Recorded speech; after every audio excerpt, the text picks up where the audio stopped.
Good evening, everyone. Thank you once again for joining us on CTTL Chronicles number 3, where we share business insights and common information to all our customers in their digital transformation journey. We have here our Chief Transformation Officer for corporate customers, Nicholas Whiskey, and he will be sharing with you the top 6 issues that IT face as we hit the mid-year mark. Nicholas? Hi guys, good afternoon. Thanks for taking time for joining us. So what you find is that every day we're talking with various leaders throughout the entire Caribbean. A lot of them have some similar problems, some have some very unique ones, but they also acknowledge ones that they're actually going to be facing in the future. For example, as economies change and competition heats up, you find that CIOs and all the heads of IT, they're less hampered now by tightening budgets, but now the pressure is, how am I going to use this technology to help make the business grow or make more money for the business? So before you would find persons who are like cloud, was the issue there, but now that's more less than of an issue. It's not really that much of an issue because everyone is now acknowledging openly that in some way or the other we actually already have cloud. You even have executives who are coming in and asking, well, what part of the cloud do we have, or are we on the cloud? Right? But with all of that, all of those nice changes, you find that there are some issues that you have to be concerned about. And I just want to briefly go through just 6 of them that are top of mind. I would like you all to make some notes on. So for example, digital threats. So security used to be more of I have physical guards, I have locks on the doors. But now in terms of security, you find that you have security pros, they're more retrained. And now it's not just the IT, but it's also the members of staff. So IT will take care of things like your firewalls, your antivirus, and they will invest in all those protective tools. But now when you have social re-engineering and social reverse engineering and corporate espionage, and people wanting to know what are your plans for the next quarter? Now security is actually becoming more of a 24/7 mandate, where a lot of people now are looking for the internal attacks, the external attacks, and especially now that we have the evolution of the AI type of attacks. So you even have AI-based protection systems that are now able to fight against some of these. And a lot of these came in with the next gen of tech that is there.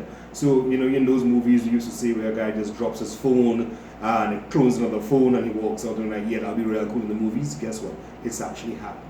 So, those digital threats are some of the things that we need to protect. The other one you're looking at is data protection, what I like to call information assurance or true business continuity.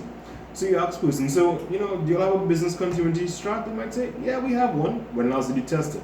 I'm not sure. But okay, so what exactly is it? A lot of people, well, we have backups and, we put it on a drive and we take it out. But that's not it. And this is something that's absolutely critical to any business that you have. When last have you guys actually looked to see, have we implemented any type of data privacy? Is there any way to protect our digital assets? If something happens, how long will it take for us to come up? And these are one of the most critical things. Because I've heard some people say, well, our office takes a week to come up. And I'm like, is your CEO really going to sign up on it taking an entire week for your business to be back up to serve your customers? Chances are not. If I came and I went to my CEO with that, guess what? I'd be fired on the spot.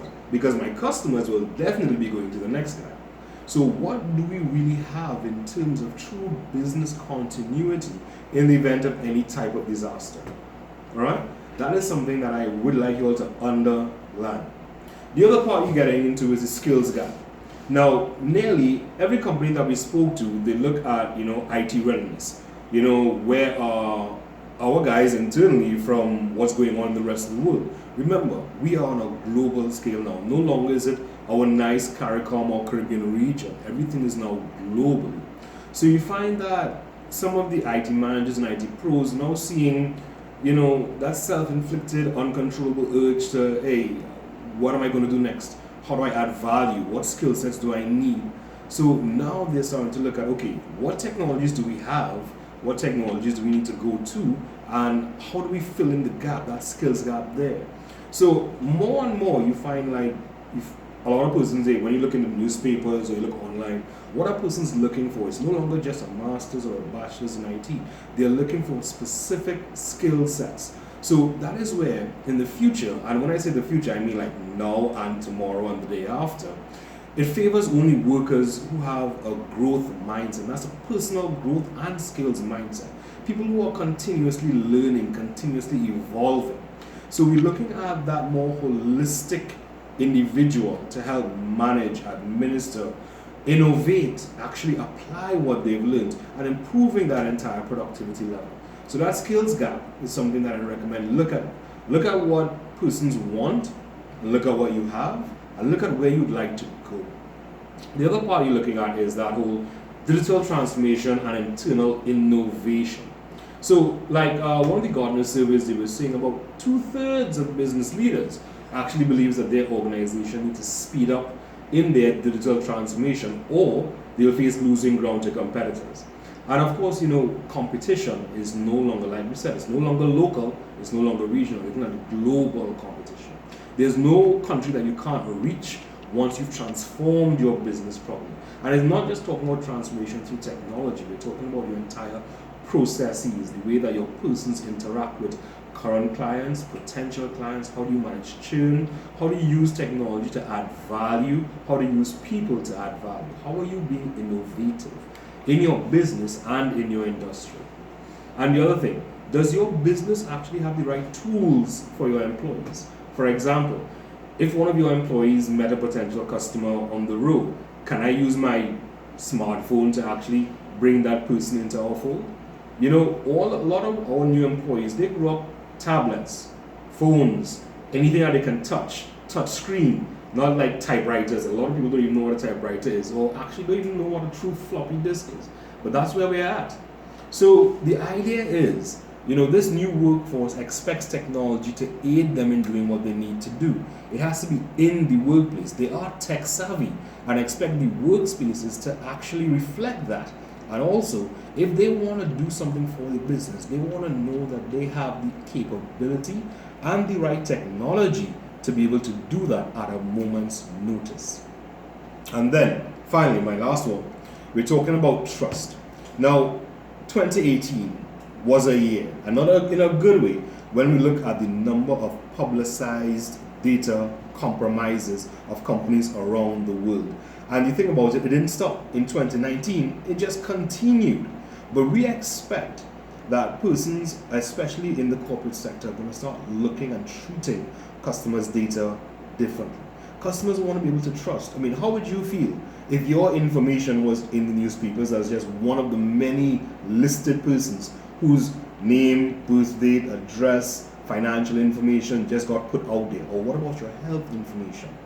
Now, again, people trusted IT. People also say that IT can see everything.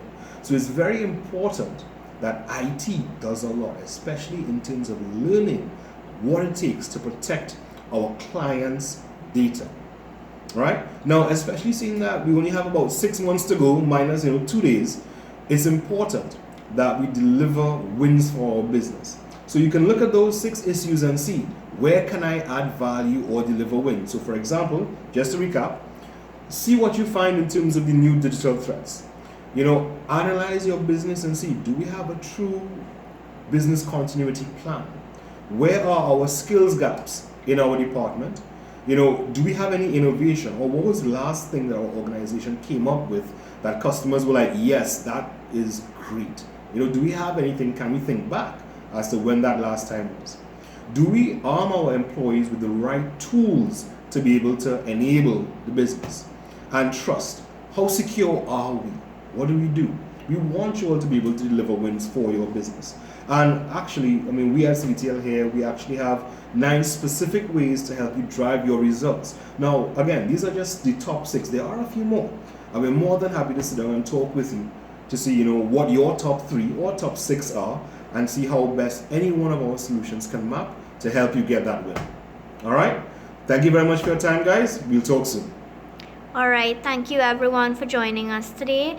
And if you would like to book a consultation with us, feel free to do so at transform@cttl.net, and we'll be in touch.